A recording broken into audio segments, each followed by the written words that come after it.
उड़ीसा में हुए भयानक ट्रेन हादसे ने भारतीय रेल के यात्रियों की सुरक्षा से जुड़े दावों पर सवालिया निशान खड़े कर दिए हैं। भले ही प्रधानमंत्री ने प्रधानमंत्री राहत कोष से मृतकों के परिवार को 2-2 लाख रुपए और घायलों की मदद के लिए 50,000 रुपए मुआवजे का ऐलान किया है, लेकिन सुरक्षा की बात तो जो की त्यों बनी हुई है।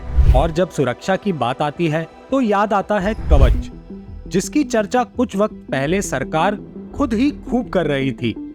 इस समय रेलवे के उस सुरक्षा कवच की चर्चा जोरों शोरों से एक बार फिर हो रही है, जिसका उद्घाटन पिछले ही साल हुआ था। रेलवे ने यात्रियों की सुरक्षा को ध्यान में रखते हुए कवच का निर्माण करवाया था। जानकारों का कहना है कि अगर यह कवच लगा होता, ओडिशा के बालासोर में इतनी बड़ी दुर्घटना नहीं हुई होती। रेलवे के मुताबिक अभी इस रूट पर कवच सिस्टम नहीं लगा था, तो ऐसे में ये जानना बेहद दिलचस्प हो जाता है कि आखिर ये कवच है क्या और ये काम कैसे करता है। चलिए मैं बताता हूँ, और साथ ही बात करूंगा हमारे देश में हुए सबसे भयानक हादसों की। लेकिन इससे पहले अगर आप चैनल पर नए हैं या आपने अभी तक इसे सब्सक्राइब नहीं किया है तो इसे सब्सक्राइब करना ना भूलें। चलिए शुरू करते हैं। रेल हादसों को रोकने के लिए भारतीय रेलवे के इस कवच को बड़ी क्रांति माना जाता है। इस तकनीक के बारे में कहा जाता है कि अगर एक ही पटरी पर ट्रेन आमने सामने भी आ जाए तो एक्सीडेंट नहीं होगा। मार्च 2022 में हुए कवच टेक्नोलॉजी के ट्रायल में एक ही पटरी पर दौड़ रही 2 ट्रेनों में से एक ट्रेन में रेल मंत्री अश्विनी वैष्णव सवार थे और दूसरी ट्रेन के इंजन में रेलवे बोर्ड के चेयरमैन खुद मौजूद थे। एक ही पटरी पर आमने सामने आ रही ट्रेन और इंजन कवच टेक्नोलॉजी की वजह से टकराए नहीं, क्योंकि कवच ने रेल मंत्री की ट्रेन को सामने आ रहे इंजन से 380 मीटर दूर ही रोक दिया और इस तरह इसका सक्सेसफुल टेस्ट हुआ। भारतीय रेलवे ने Kavach technology research design and standard organisation यानी RDSO के साथ मिलकर डेवलप किया था, ताकि पटरी पर दौड़ती ट्रेनों की सेफ्टी सुनिश्चित की जा सके। कवच एक ऑटोमेटिक ट्रेन प्रोटेक्शन सिस्टम है। इस सिस्टम पर रेलवे ने साल 2012 में काम शुरू किया था। इसका पहला ट्रायल साल 2016 में किया गया था। पिछले साल इसका लाइव डेमो भी दिखाया गया था। 23 दिसंबर 2022 के रेलवे के बयान के मुताबिक कवच सिस्टम को फेज मैनर तरीके से इंस्टॉल किया जाएगा। कवच को साउथ सेंट्रल रेलवे के 1445 किलोमीटर रूट और 77 ट्रेनों में जोड़ा गया है। इसके साथ ही दिल्ली मुंबई और दिल्ली हावड़ा कॉरिडोर पर भी इसे जोड़ने का काम चल रहा है। ये तो बात हुई कवच की, और ये कवच कितना सक्सेसफुल है। अब बात करते हैं ये काम करता कैसे है। इस सिस्टम में कवच का संपर्क पटरियों के साथ साथ ट्रेन के इंजन से होता है। पटरियों के साथ इसका एक रिसीवर होता है, तो ट्रेन के इंजन के अंदर एक ट्रांसमीटर लगाया जाता है, जिससे कि ट्रेन की असल लोकेशन का पता चलता रहे। कवच के बारे में कहा गया था कि वो उस सिचुएशन में एक ट्रेन को ऑटोमेटिक ही रोक देगा, जैसे ही उसे तय किए गए डिस्टेंस के अंदर उसी पटरी पर दूसरी ट्रेन के होने का सिग्नल मिलेगा।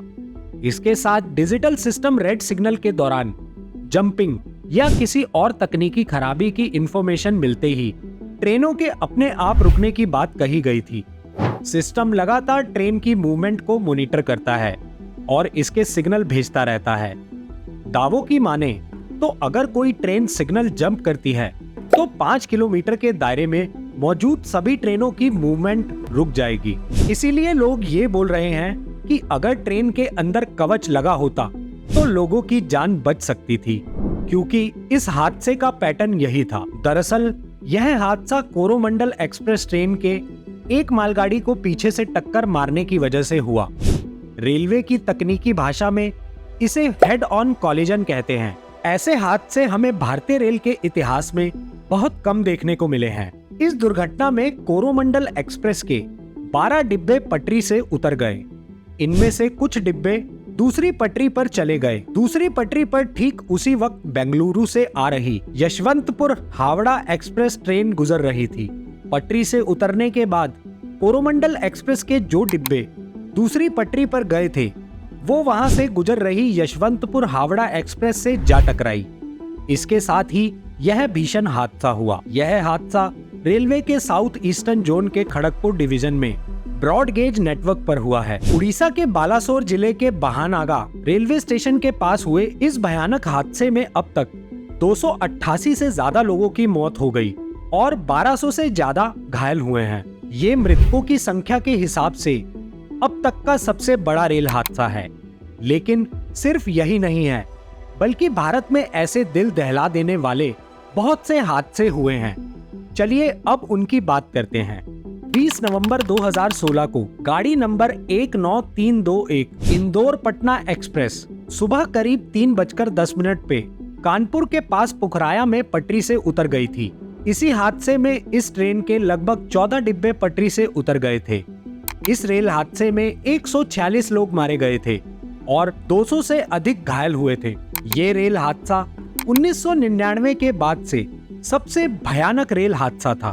20 मार्च 2015 जब पटरी से उतरी थी जनता एक्सप्रेस। 20 मार्च 2015 को यूपी के रायबरेली में देहरादून से वाराणसी जा रही जनता एक्सप्रेस पटरी से उतर गई थी। इस हादसे में 58 लोगों की मौत हो गई थी और कम से कम 150 लोग घायल हुए थे। हादसे की वजह ब्रेक फेल बताया गया था। 10 जुलाई 2011 पटरी से उतरे 15 डिब्बे जिसमें हुई 70 लोगों की मौत। 10 जुलाई 2011 को यूपी के फतेहपुर के पास कालका मेल के 15 डिब्बे पटरी से उतर गए थे। इस हादसे में करीब 70 लोगों की मौत हो गई थी और 300 से ज्यादा लोग घायल हुए थे। उस दौरान आई खबरों के मुताबिक ट्रेन के एसी कंपार्टमेंट में आग और चिंगारी निकलने की रिपोर्ट आई थी। वहीं सूत्रों के हवाले से कहा गया था कि इमरजेंसी ब्रेक लगाने के कारण ट्रेन पटरी से उतर गई थी। 29 अक्टूबर 2005 को हुए वेलिगोंडा ट्रेन हादसे में कम से कम 114 लोगों की मौत हुई और 200 से ज्यादा घायल हुए थे।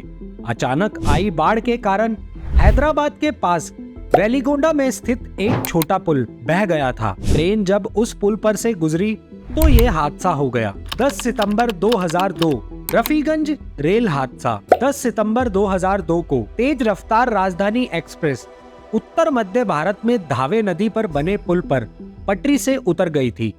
इस हादसे में तकरीबन 130 लोगों की मौत हो गई थी। शुरुआत में दुर्घटना का कारण जंग लगना बताया गया था, मगर बाद में पता चला कि दुर्घटना इलाके के नक्सलियों द्वारा जानबूझकर की गई थी। 2 अगस्त 1999 गाइसल रेल हादसा। 300 से ज्यादा मौतें। 2 अगस्त 1999 को अवध असम एक्सप्रेस और ब्रह्मपुत्र मेल की टक्कर हो गई थी।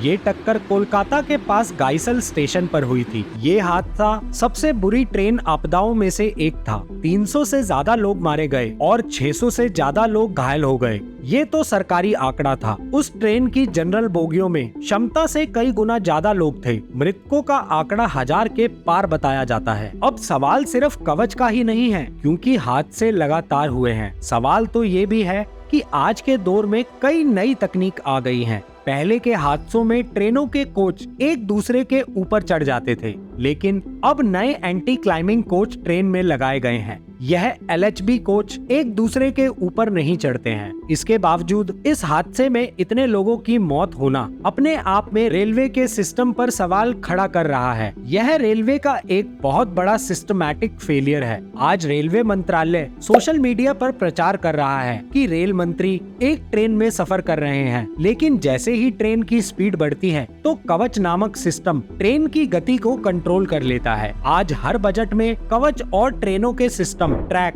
और सिग्नल सिस्टम सुधारने के लिए करोड़ों का बजट अलॉट किया जाता है। इसके बावजूद यह हादसे कैसे हो जाते हैं? आपको क्या लगता है कि कवच से लोगों की जान बचाई जा सकती थी? मुझे कमेंट में जरूर बताएं। वीडियो अगर आपको पसंद आई हो तो इसे लाइक और शेयर जरूर करें और जाते जाते चैनल को सब्सक्राइब करना ना भूलें।